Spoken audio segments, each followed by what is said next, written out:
As a home minister আমি charge নেওয়ার পরে মাননীয় চিফ সেক্রেটারি, মাননীয় হোম সেক্রেটারির কাছে রিটিন চেয়েছিলাম যে কলকাতা পুলিশের আরজি করের ইনসিডেন্ট এবং তার পরের কিছু বিষয়গুলো নিয়ে কি তারা কিভাবে হ্যান্ডেল করেছেন।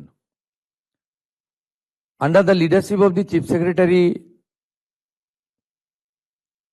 অ্যালং উইথ হোম সেক্রেটারি, তারা একটা ফ্যাক্ট ফাইন্ডিং এর কাজ করেছেন গত কয়েকদিন ধরে।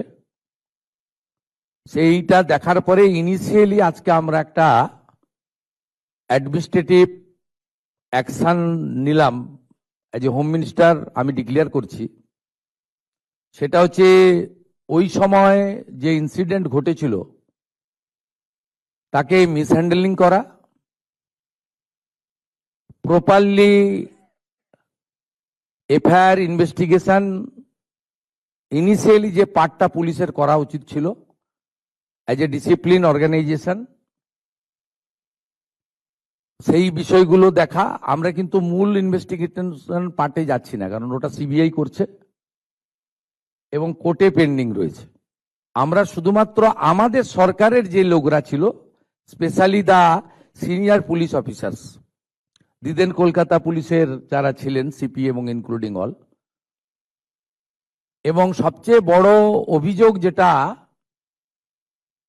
ইনিশিয়ালি আমাদের কাছে থ্রু মিডিয়া অনেকবারই এসেছে ভিকটিমের মাদারের পক্ষ থেকে, যে দুজন police officer on behalf of the state government টাকা দিতে চেয়েছিলেন। এটা তদন্ত করতে হবে যে অ্যালিগেশন কতটা, কিন্তু ইনিশিয়ালি আমরা মনে করি এই তদন্তগুলো করতে গেলে যাদের বিরুদ্ধে অভিযোগ পুলিশ আধিকারিক, তাদেরকে সাসপেনশনে রেখে তদন্ত করা উচিত, নইলে তদন্ত কখনো ট্রান্সপারেন্ট হতে পারে না।